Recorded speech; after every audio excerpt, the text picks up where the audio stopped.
남 돕는 일은 하나도 하지 않았어. 그래서 자기가 갖고 있는 돈만 열심히 씁니다. 돈이 다 탕진되죠.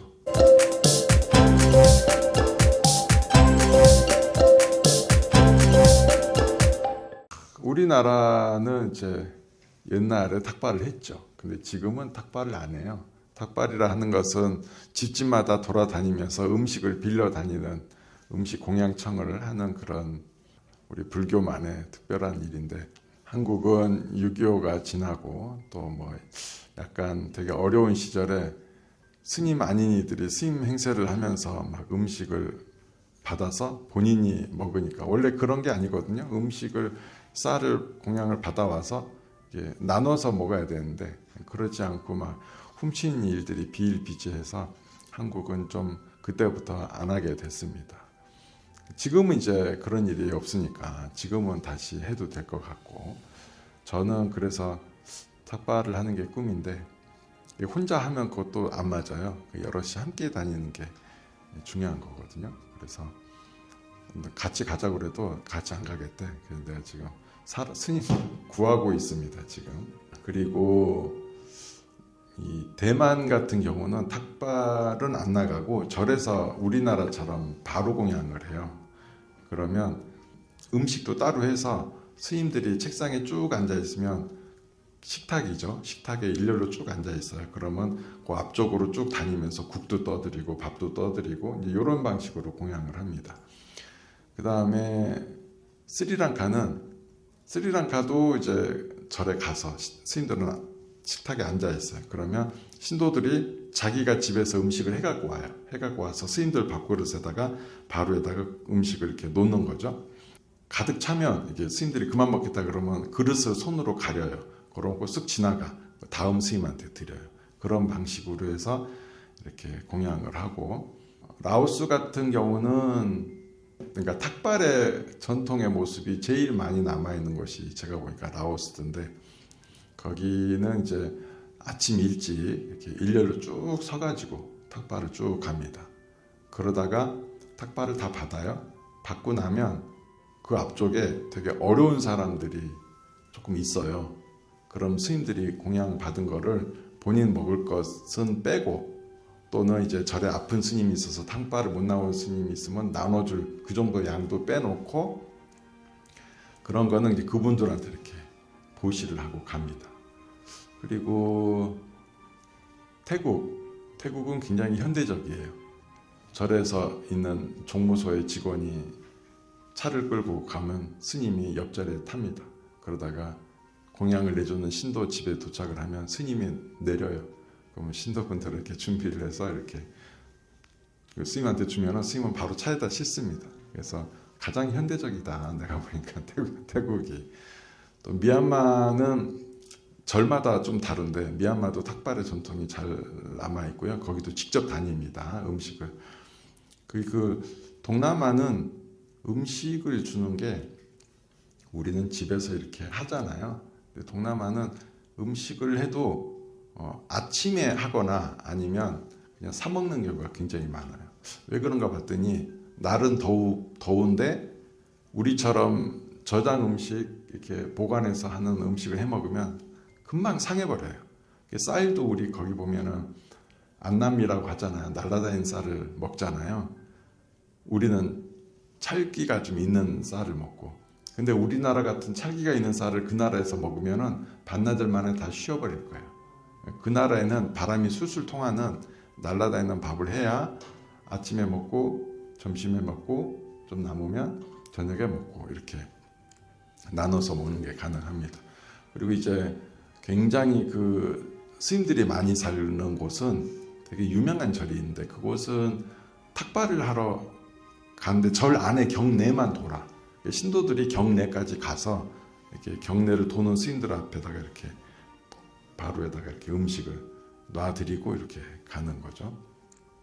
나라마다 이렇게 모습이 다릅니다. 한국은 탁발은 잘 안 가고 요새는 바로 공양을 절에서 하잖아요. 그럼 스님들끼리만 먹어요.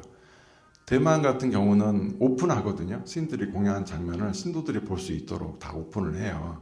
왜냐하면 그런 것도 있잖아. 본인이 공양을 올렸는데 오늘 스님이 드시나 안 드시나 또 확인하고 싶은 분들이 있잖아. 우리 한국도 보면은 기도를 올렸는데 내 축원문을 스님이 읽으시나 안 읽으시나 귀가 쫑긋해가지고 이렇게 유심히 듣듯이 그런 마음이 있어. 그래서 유리로 다 오픈해서 보여주고. 근데 한국은 뭐 그냥 스님들끼리 공양을 다 나눠서 이렇게 드십니다. 오픈도 안 해요. 그래서 제가 볼 때는 오픈 좀 해줬으면 좋겠고, 근데 점점 스님들의 숫자가 좀 줄어가지고 바로 공양을 못하는 절들이 좀 생기고 있어요. 그래서 굉장히 안타깝다 생각을 하고 있습니다. 자, 이제 그러면 스님들이 음식을 먹는 게 어떤 흐름으로 이제 가고 있는지 대충 짐작은 하시잖아요. 그러면 부처님 당시에도 되게 비슷해요. 부처님 당시에도 탁발을 해가지고 절에 와서 공양을 하는데 다 먹고 또는 아픈 스님들한테도 좀 드리고 그래도 남는다. 그러면은 절 밖으로 나가요. 그러면 그 절 밖에 되게 어려운 분들이 좀 있어. 그러면 그분들한테 좀 나눠 드리는 거죠. 그런데 어떤 사미 스님, 나이가 어린 스님이 절 담에 기대어 있는 되게 나이 많은 노인이 있어요. 이분한테 자신이 이제 탁발을 해서 받아온 음식 공양물을 나눠주는 거야. 그러니까 이분이 맛있게 잡사. 근데 부처님께서 지나가다가 그 노인을 봤어요. 보더니 약간은 좀 이렇게 어떤 웃음이라고 해야 되나. 약간 어이없는 웃음이기도 하고 안타까운 웃음이기도 하고 막 그런 웃음을 이렇게 싹 뱉으셨어요. 근데 그 옆에 아난 스님이 부처님 왜 저 노인을 보고 이렇게 웃으십니까? 라고 여쭤보니까 그 사람에 대한 얘기를 해줘요. 그 사람에 대한. 그럼 그 사람은 누구냐? 이름이 마하다나라는 사람이에요. 마하다나에서 사실은 뭔가 짐작이 갈 수가 있어. 마는 크다고 다나는 뭐다? 돈이란 뜻이에요. 그래서 마하다나는 되게 큰 부자의 이름이 되겠죠. 굉장히 큰 부잣집에 태어났어. 곱게 자랐죠. 그러다가 어떤 여인한테 사랑을 고백을 받았는데 그 여인도 역시 부잣집이요. 그리고 둘이 결혼을 했는데 결혼한 지 채 얼마 되지 않아서 양가의 부모님이 돌아가시게 됩니다. 그래서 둘 다 한쪽은 외동아들, 한쪽은 외동딸이어갖고 모든 재산을 다 받았어요. 그래서 안 그래도 냅둬도 부자인데 두 집이 재산이 합쳐졌으니 엄청난 부자가 됐죠.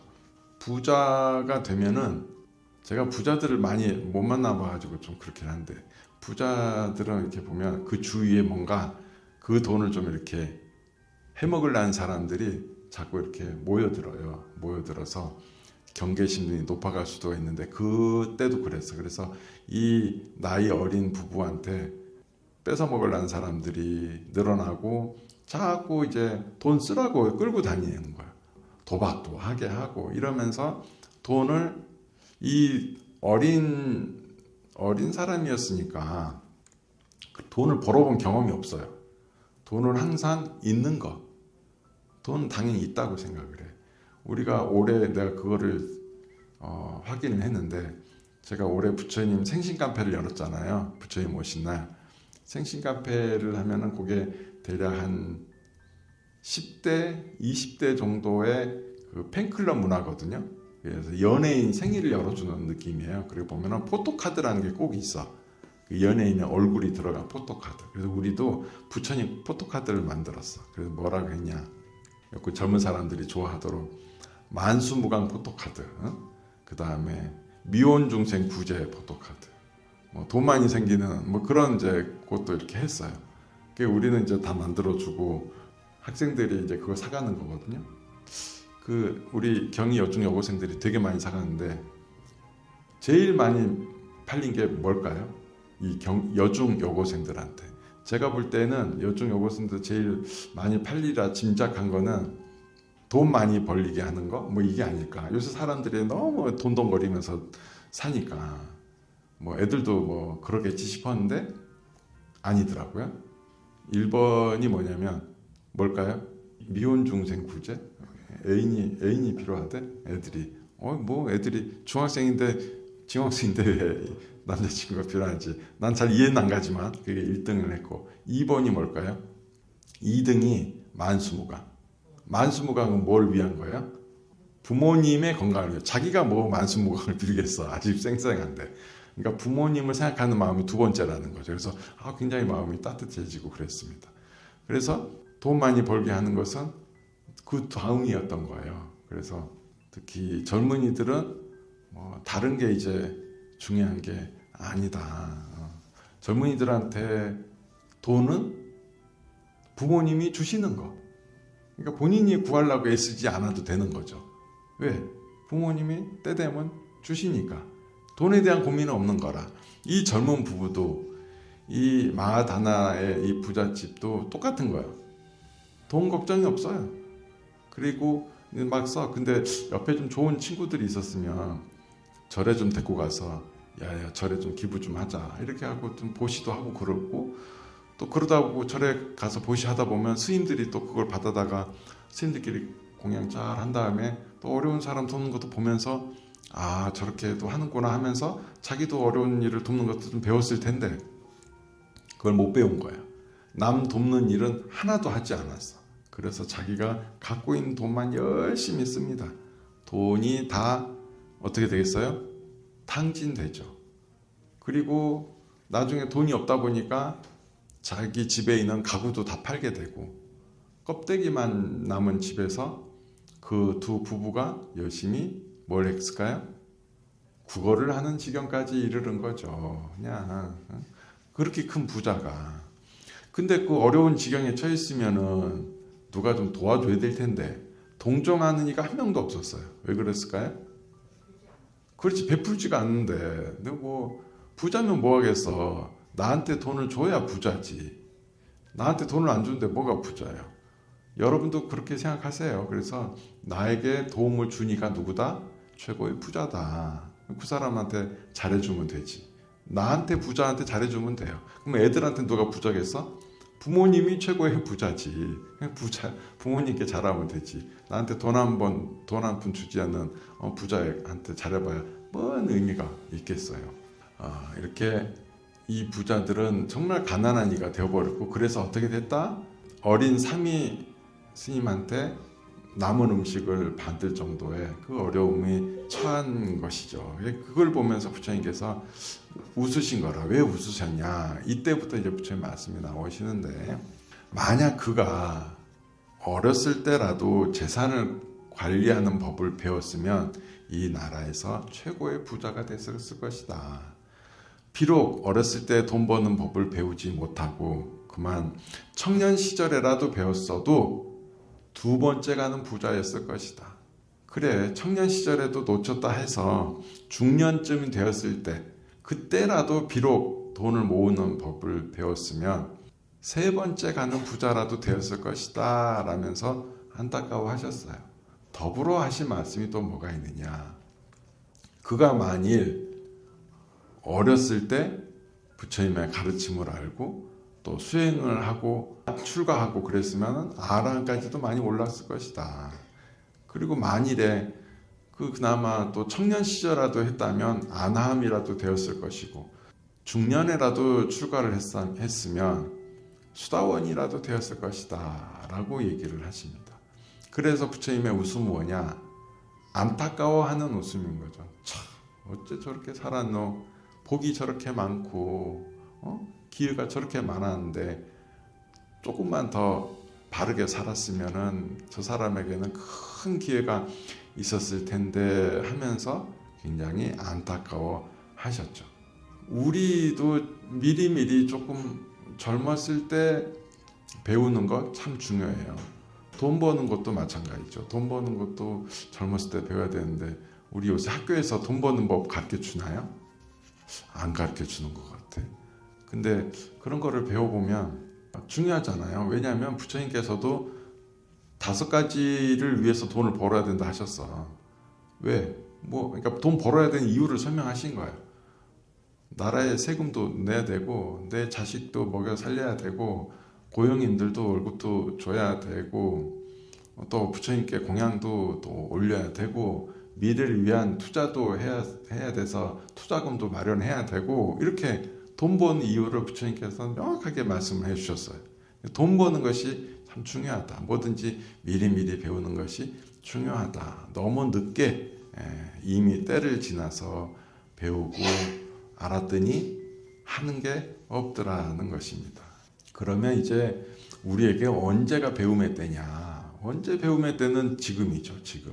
오늘 이 순간. 우리 여러분들 사진 찍을 때 늘 그러시잖아요. 오늘이 제일 젊고 제일 이뻐 하면서 사진 요새 찍으시더라고. 그처럼 오늘이 가장 젊은 날이에요. 그러니까 오늘이 부처님의 가르침을 행하기가 가장 좋은 날이고 지금부터 시작하면 충분하다. 아직 내가 내 몸을 움직일 수 있고 이 절에 스스로 내 발로 걸어 올라올 수 있고 이거 얼마나 좋은 것입니까? 그리고 요새 오래 살잖아요.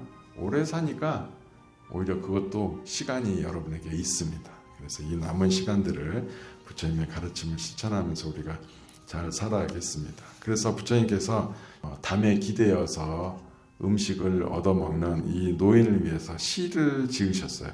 어떤 시냐?